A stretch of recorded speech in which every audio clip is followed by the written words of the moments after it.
اهلا بيكم فيديو جديد على قناة توب فايف. واللي اول مرة يشوفنا فاحنا قناة متخصصة في ترشيحات الافلام والمسلسلات. اشترك فيها وفعل الجرس عشان يوصلك كل جديد. بنخرج شوية بره الصندوق وبنبعد بقى عن السينما الامريكية او الانجليزية، وبنروح النهاردة لسينما مختلفة جدا قدرت الصراحة تقدم اعمال حلوة جدا جدا في مختلف التصنيفات، وهي السينما الدنماركية او سينما ماديسون ميكلسون، اللي الصراحة بيعتبر من اهم الافلام الدنماركية هتلاقيها دايما من بطولته. وعشان كده احنا النهارده بنرشح لكم 5 افلام دنماركية مختلفة في التصنيف. يعني هتلاقي الدراما والتاريخي والإثارة والرعب والجريمة والكوميدي، تجربة مختلفة جدا. إنما الصراحة القايمة كلها كل فيلم فيها يستحق فعلا المشاهدة. هستنى رأيكم في الكومنتات، ويلا بينا نبدأ حلقة النهاردة المميزة جدا جدا.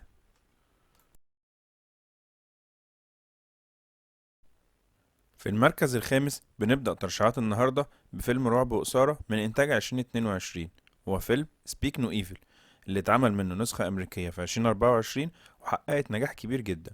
بتدور أحداث الفيلم حول عيلة دنماركية مكونة من الزوج بيورن ومراته لويز وبنته أغنيس، اللي قرروا إن هم يقضوا أجازة الصيف بتاعهم السنة دي في منتجع في إيطاليا. وخلال الأجازة دي بيتعرفوا هناك على عيلة لطيفة جدا جدا من هولندا، وهي عيلة باتريك ومراته كارين، اللي كانوا منسجمين جدا معاهم في الأجازة.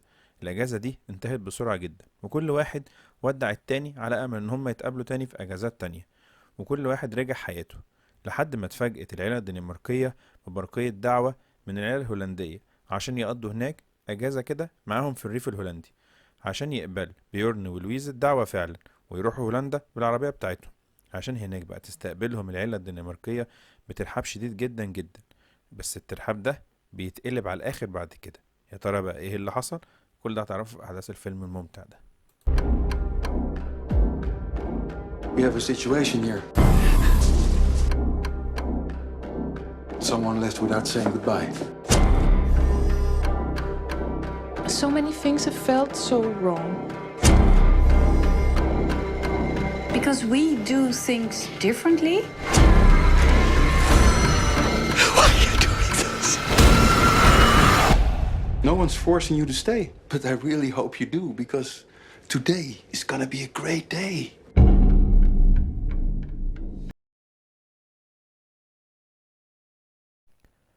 في المركز الرابع في حلقتنا النهاردة بنرشح فيلم كوميديا سوداء وأكشن من الأفلام أو القصص المجنونة جدا، هو فيلم رايدرز اوف جاستس. الفيلم اللي من إنتاج 2021 وبتدور أحداثه حوالين واحد اسمه ماركوس، وده جندي في أفغانستان بيستدعوه لبلده عشان مراته ماتت في حادثة قطر، وسابت بنته الوحيدة ماتيلدا. ماتيلدا دي بقى بتعاني من صدمة رهيبة جدا بسبب موت أمها، لدرجة إن هو لما رجع البيت كان في صعوبة جدا جدا في التعامل معاها بسبب علاقتهم اللي بقت متوترة جدا جدا. عشان بعد كده يظهر 3 متخصصين في علم الإحصاء وتحليل البيانات بيأكدوا إن حادثة القطر دي ما كانتش صدفة، وإنها جريمة متدبرة وكانت معمولة كده عشان تظهر على إنها حادثة.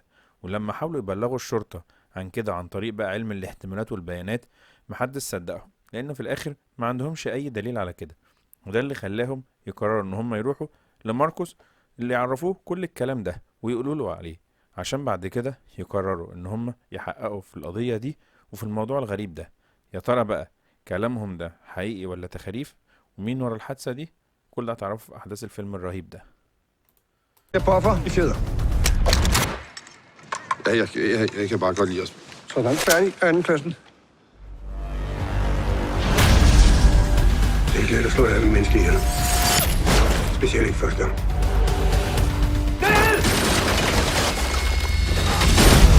De ved, hvem I er, og det kommer ikke til at stoppe, medmindre vi dræber dem først.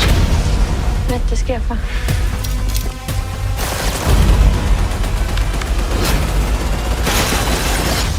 Klar, klar.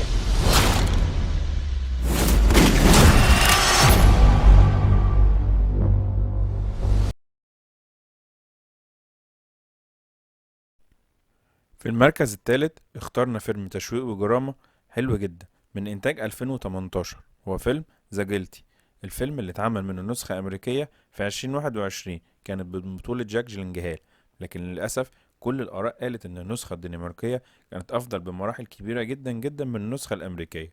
وبتدور أحداث الفيلم عن ضابط شرطة اسمه أسجار هولم، وده ضابط في شرطة كوبنهاجن بيعاني من توتر دايما في شخصيته، بس التوتر ده زاد الفترة الأخيرة لأنه مستني جلسة استماع في المحكمة عشان ضرب نار في أثناء دورية، والنار دي تسببت في موت شاب عنده 19 سنة، وده اللي تسبب في إن هو يتحول مؤقتا للعمل الإداري، وبالأخص بقى عشان يرد على مكالمات الطوارئ في مكتب الطوارئ في القسم. وفي ليلة جلسة الاستماع بتاعته وهو في الشغل بيجيله مكالمة غريبة من واحدة صوتها كان لطيف جدا لدرجة شك إنها أكيد بتكلم خط الطوارئ ده غلط، وده اللي خلى أسجر يشك إن هي في خطر أو في محاولة اختطاف.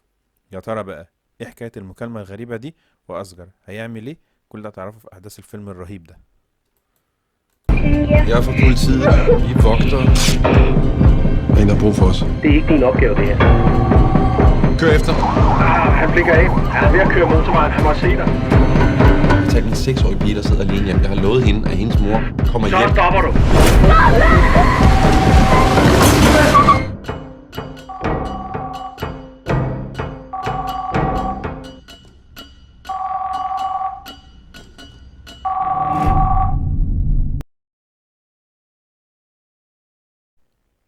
في المركز التاني معانا اخترنا بقى فيلم دراما وسيرة ذاتية تاريخي من إنتاج 2023، هو فيلم ذا بروميسد لاند.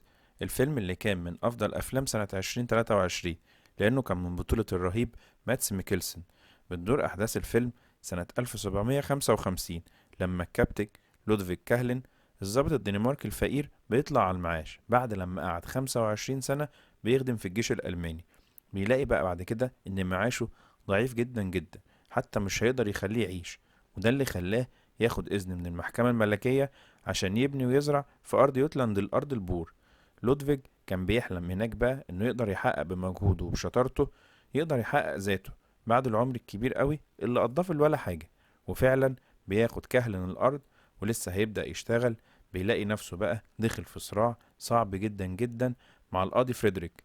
القاضي فريدريك ده اللي هو كان عايز يحتكر كل الأراضي الملكية اللي في المنطقة.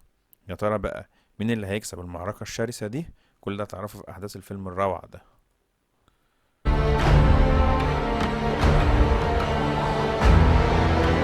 Jeg må væk.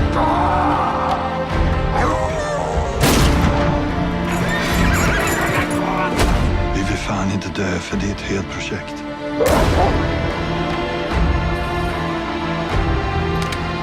Hold dig væk fra hende. Er det forstået? Kaos, Ludvig. Livet er kaos.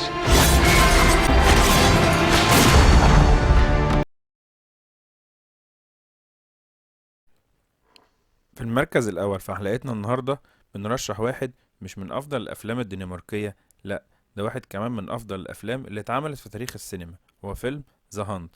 الفيلم اللي من إنتاج 2012 وبتدور أحداثه في الريف الدنماركي المحافظ اللي بنتعرف فيه بقى هناك على لوكاس ده راجل بسيط جدا عنده 40 سنة، عايش حياته مسالم جدا في الدنيا وكل الناس بتحبه وبتحترمه، وده لأنه بيتعامل برضا سواء في حياته أو في وظيفته البسيطة المؤقتة في حضانة للأطفال. بعد لما فقد أصلا وظيفته الأساسية بيكافح لوكاس بقى عشان يقدر يحافظ على ابنه اللي بيربيه بعد لما اتطلق من مراته اللي كانت عدوانية جدا جدا.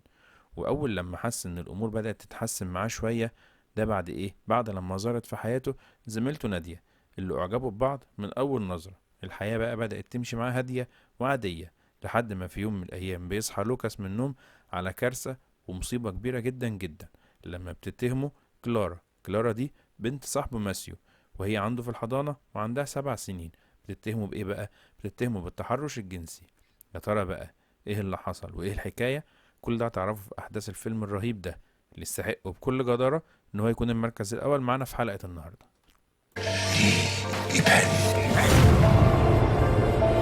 You are not a sick person, are you? Det var ikke meningen, det der. Men for helvede, du har ikke gjort noget. Hvorfor lå du min far? Hvad er det, du forestiller dig er sket? Det er dem, der er blevet syge i hovedet. Vil du sige noget til mig? Helt byen står og hører på dig, mand! لو عجبتك ترشيحات النهاردة اعمل لايك للفيديو وسيب لنا رأيك في الكومنتات، ولو لسه مش مشترك في القناة اشترك وفعل الجرس واستنى كل جديد. خلص الكلام، سلام.